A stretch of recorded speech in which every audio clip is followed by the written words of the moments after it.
Howdy everyone, it's Sam. Welcome back to Wobble Enjoy Sports. If you're new around here, hope I can get you to consider to like the content and subscribe to the channel. But if you are a regular around these here parts, thank you very much for the continuous support. This weekend shapes up as an absolutely massive season-defining weekend in the BMD Premiership. For example, we've got third versus fourth, and while that's a big game, the main event of this entire weekend, and in my opinion, the game of the season to date, is the first contest to kick off round number 7. It is the champions of 2023, the Burleigh Bears, hosting the undefeated, inevitable minor premiers, the Mackay Cutters. The history between these two clubs as well, since the North Queensland Gold Stars came in and then obviously changed to the Cutters. They've played each other in finals 3 occasions, which in turn makes this a rivalry, and it's first versus fifth. The champions are a win outside of the top 4. This is the biggest game of the season. This is the biggest match of the entire weekend. Yes, I'm going to be there in attendance too. Let's get stuck into the preview for the Burleigh Bears versus the Mackay Cutters in round 7 of the 2024 BMD Premiership.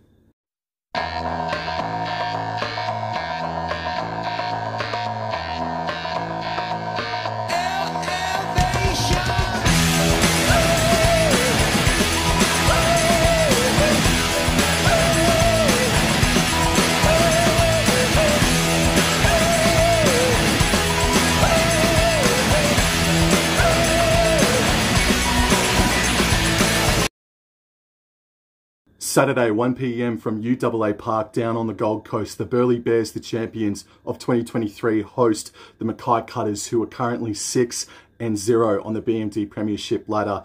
I reckon the odds for this, if there were odds, I think the Cutters would be coming into the game as the favourites, approximately $1.70 to $2.10. I think that's how it would look like. To touch on a little bit of history between the two clubs, this will be the 7th match in history between the Burleigh Bears and Mackay Cutters / North Queensland Gold Stars contingent. At the moment, it stands at 4-2 in favour of the Burleigh Bears. Obviously, the Cutters coming in last year as a new entity, and at this stage, the Cutters technically are yet to defeat the Burleigh Bears in the BMD Premiership. They get their 3rd opportunity this weekend. In the 6 games between these two, 3 of them have been decided by 4 or less. The other 3 have been decided by hefty 13+ points margins. The Mackay Cutters North Queensland Gold Stars contingent, they last won at Pisey Park or UAA Park in the year 2022. That was for the semi-final to make it into the grand final.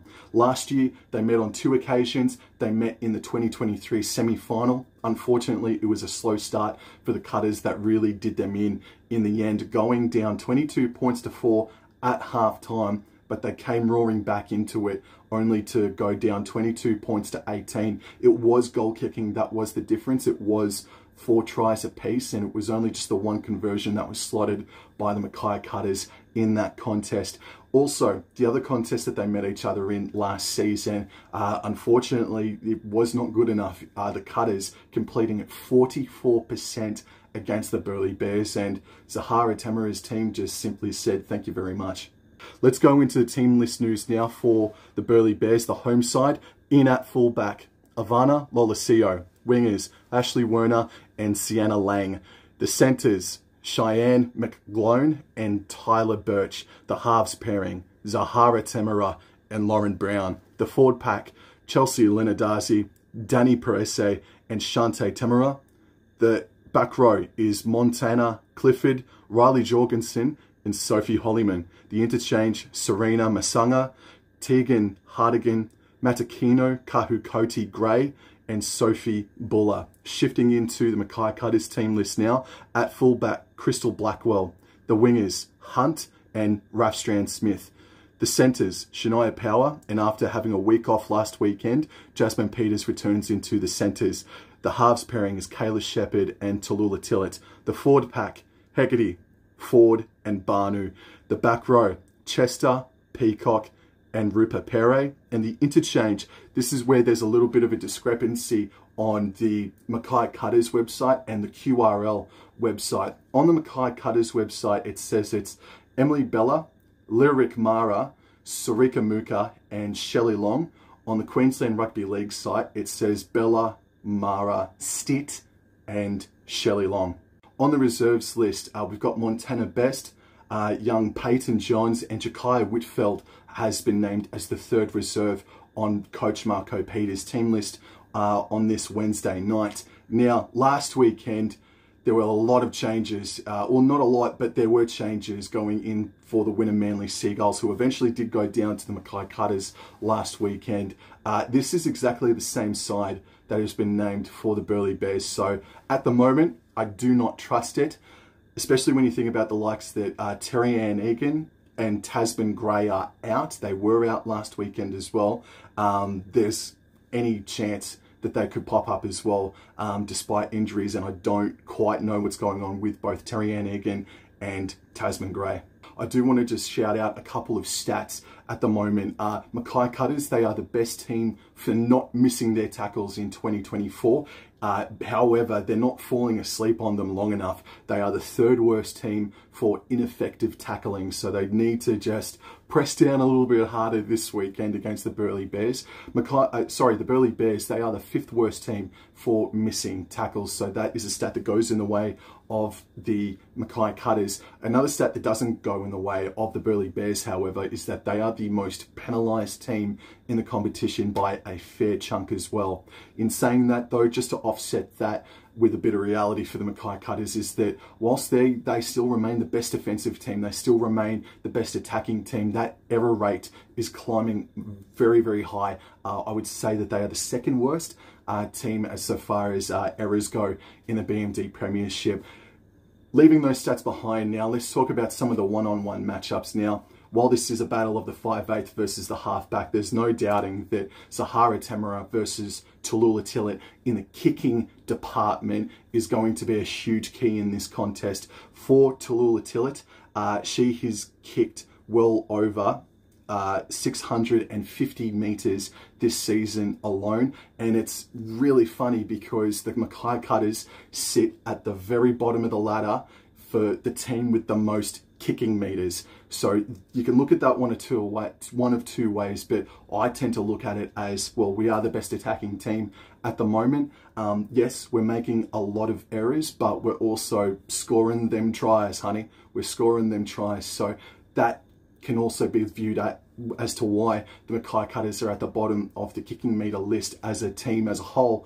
But Tallulah Tillett is up there inside the top 5, top 4 for individuals with the most kicking meters. Now, the thing that really not concerns me, but it is something that needs to be watched out for this weekend if you're a Mackay Cutters fan, is that Zahara Temera is kicking for approximately 569 metres, or she has kicked for 569 metres so far this season, and Miss Lauren Brown herself, the inside partner or the halfback for Miss Temera, has kicked for 335 metres. So they're combining for well over, well, just a tick over 900 kicking metres between Temera and Brown. And looking at Miss Kayla Shepherd, I'm sorry if this offends or what have you, but looking at Kayla Shepherd's kicking metres, it's 75. So Tallulah Tillett is the primary kicker, and she's doing a great job at it, don't get me wrong, but there's going to be a fair bit of pressure put on her this weekend, and we've also got to put the pressure on the halves pairing as well. There's got to be a lot of kick pressure coming the way of Temera and Lauren Brown, especially when I've looked at the weather BOM. That's how tragic I am as well.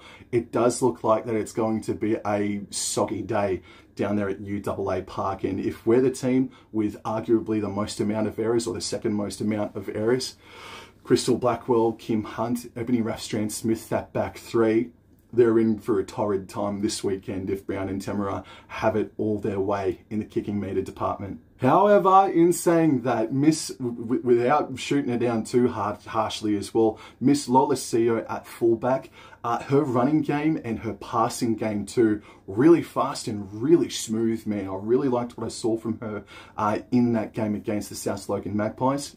all due respect, the Burleigh Bears did go down to the Maggies, but that was due to a poor kicking conversion from Lauren Brown. Zahara Temera has been a great NRLW Canberra Raiders goal-kicking exponent, but it's Lauren Brown that is taking those conversions, and at the moment they're sitting at the bottom of the ladder. But I'll get into that in just a little bit. I digress. So Lolosio did make about 2 or 3 errors in dry, sunny conditions, or just dry conditions last weekend against the Magpies. So Tallulah Tillett and Kayla Shepherd, the young fullback, is having her debut season, and while she has shown a fair bit of ticker, she's obviously susceptible to a couple of errors. So fight fire with fire if Temera and Brown are going to put the back three under immense pressure, particularly towards Blackwell. Put some pressure towards Miss Lolosio and also Ash Werner and Miss Sienna Lang at the back. Now, going back into the conversions now, so they're at the bottom of the ladder as so far as goal kicking goes, are the Burleigh Bears. They're not a bad try scoring team as well. I do think they're inside the top 5 or so. Their points differential, however, is -8, so they have definitely let in more than what they have scored, and they sit in 5th position, and that's why they're outside of the top 4 at the moment. Kim Hunt as well, great attacking player, defensively really sound, but if Zahara Temera is the one to take over, or if Lauren Brown, after only going 1 for 4 last weekend, if that's all she's doing this weekend, you can anticipate that the Burleigh Bears are going to be going up in 6s this weekend. So Kim Hunt, she's been around about that as well, something like 3 from 6, 2 from 6 last weekend, similar the weekend before. If we lose this game, it's possible that it will come down to conversions, because this is going to be a really tight, close-knit affair. Now, I'm just going to pause here on the one-on-one matchups, and I'm just going to blurt something out as well. This isn't a stat, this is just going to be a fact.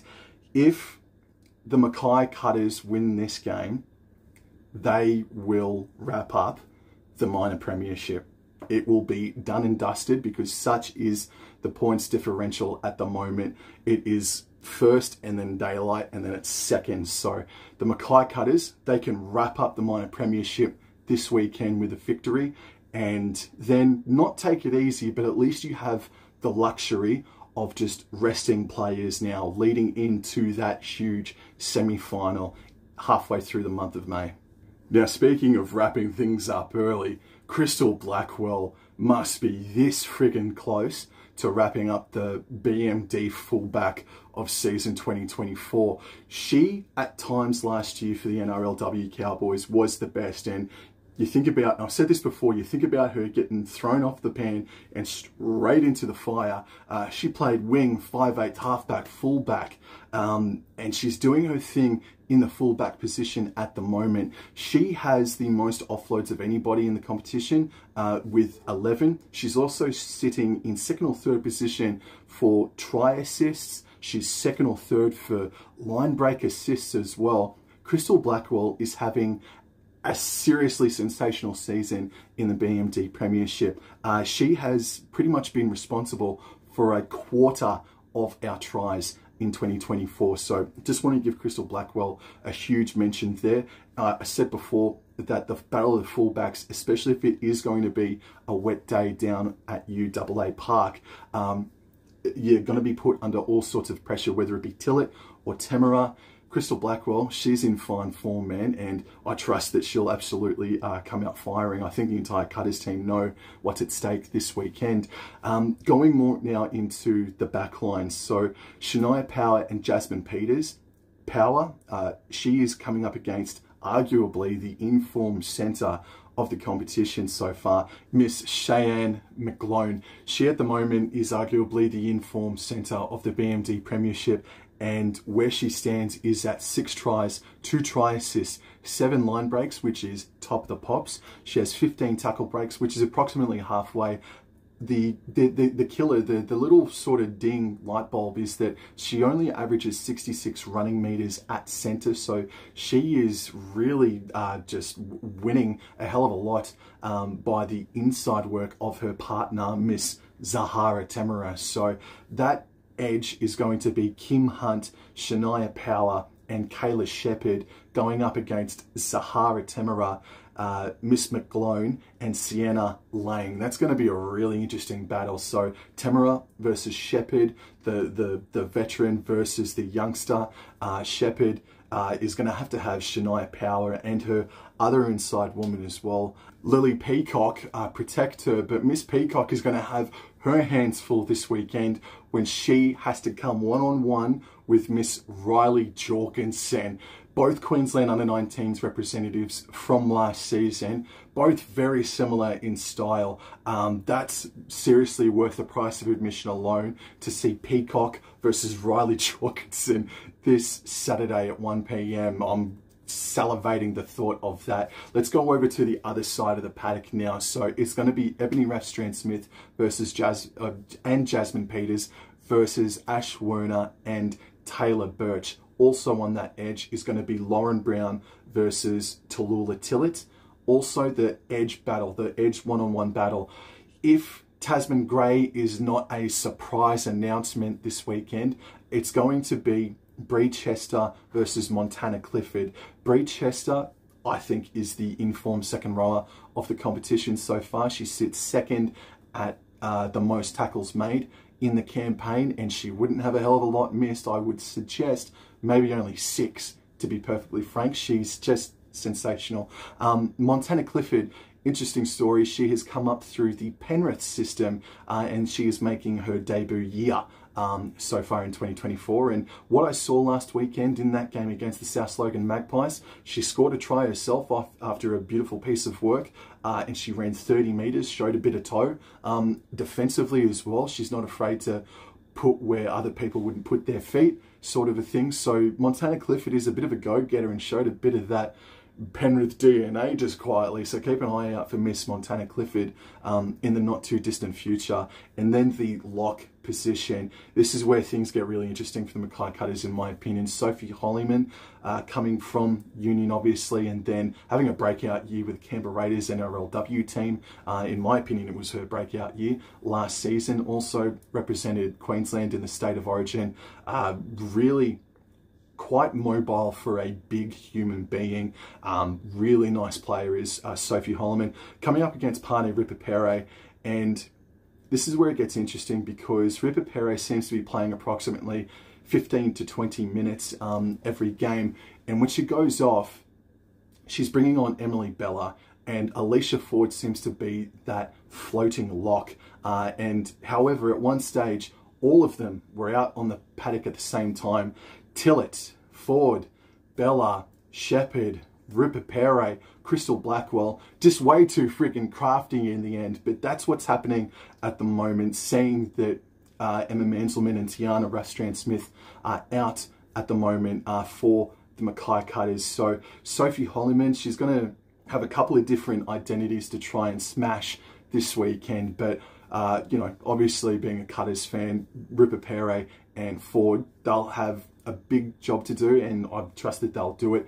But both of them, you would say, while they're not small, big Sophie Holloman running at you when you're the size of a hooker, basically, it's going to be a really tough job this weekend for both Alicia Ford and Pane Ripapere. So maybe there might be a shift where potentially Lily Peacock will shift into the lock position. I'm not too sure how it's all going to work out, but I know that Sophie Hollyman is staring at me like a friggin' lighthouse in the distance on a really horrific ocean. I'm just rambling now. And just looking at the interchanges as well for both these sides, the interchange for the Bears, Serena Masunga made her BMD Premiership debut last weekend. She is coming up against Emily Bella in the one-on-one department, and Emily Bella, you would say, would have the tip, blah, blah, blah. And just looking into the interchanges now, Serena Masunga for the Burleigh Bears, she came on, played hooker, and made her debut last weekend. So congratulations to her. The one-on-one matchup is with Miss Emily Bella, and Miss Bella has been top 5 I'd say top 5 thereabouts for the Mackay Cutters in season 2024. She plays the game with a lot of class, man. I really like the work of Miss Emily Bella. Obviously, I've said that before. Tegan Hartigan, Fijian international from 2019, played with the NRLW Warriors when they were about, and she's got more of a stature of a second rower. She did play centre when she was younger, so she's a bit of a second rower kind of body, but she gets stuck in, and she's going to be going up against Lyric Mara, who has made a position or a spot of hers in the 1-17 her own since she made her a first appearance for 2024 a couple of weeks ago in Toowoomba. Just took it by storm, and she impressed again last weekend in the victory against the winner Manly Seagulls. And then Sarika Muka or Elstit, either way, they're both workhorses. Sarika Muka, though, in my opinion, with all due respect to Elstit, Sarika Muka is just an absolute carnivore. She absolutely rampages into it, and not saying Elstit doesn't. There's just different degrees of what both styles of player do bring. But every time Elstit has played for us as well, there's just, it seems very comfortable in around the Mackay Cutters team. It looks like anyway. She is a presence, I think, a really nice leader in that department. So either way, happy for either of them to be in there, obviously. So whether it be Elstit or Sarika Muka, bring it on, sort of a thing. And now that I'm just looking at it as well, Miss Kahukoti Gray, she made her Queensland Under-19s debut last season. She has Maori descent in her blood, and looking at it now, I would say that Lyric Mara's challenge this weekend is more so going to be on MKG this weekend. And then jersey number 17, Sophie Buller, she made her NRLW debut for the Gold Coast Titans last season, and she's coming up against Shelley Long, who has been out of action for a few weeks, I think due to personal reasons. Don't quote me on that. Don't have that confirmed on me. But yes, we've got Sophie Buller coming in, and she's more of a second rower type as well. Shelley Long as well. Not too sure what kind of role she will play, honestly. Maybe it will be to give Shania Power a bit of a breather, a little bit more experience defensively, I guess, because it is Libby Sura that does come out of the side after having 2 weeks straight. So it is Shelley Long that does come in with jersey 17 on her back. So we've gone through a couple of the key instances, but the big one for me is the Cutters. I want to see, even though it might be wet, I mean, you probably forego what I'm about to say, especially if it is going to be a wet track, but I would say that I really want to see the Cutters make an effort, a noticeable effort to get those completion rates up again, because they started the year bloody beautifully, and it has just sort of dipped over the past couple of weeks. So I do want to see, you know, a 70 to 75% sort of a completion rate again, or just respect the ball a little bit more if you're not scoring tries as well. And then just the kicking meters. I do think that that kicking duel between all 4 of those halves is going to be fascinating. And Shante Temera versus Alicia Ford as well. I can't forget that as well. Alicia Ford having the halves experience that she does, Miss Shante Temera having the experience she does, that's going to lend itself to another great kicking duel. So all in all, it's 5th hosting 1st. This is a rivalry game. The winner, or Mackay Cutters, if they win, they lock up the minor premiership, and they keep their nemesis, this little annoying friggin' mosquito in the Burleigh Bears, out of finals for the first time in a really bloody long time as well. So this is shaping up as a blockbuster. I'm really, really looking forward to seeing how it goes, because this is the Mackay Cutters' biggest challenge to date. It's going to be a blockbuster. I cannot wait. Have a very nice weekend. Happy Anzac Day, and I'll see you guys in the next episode. Thank you. Take care. Adios.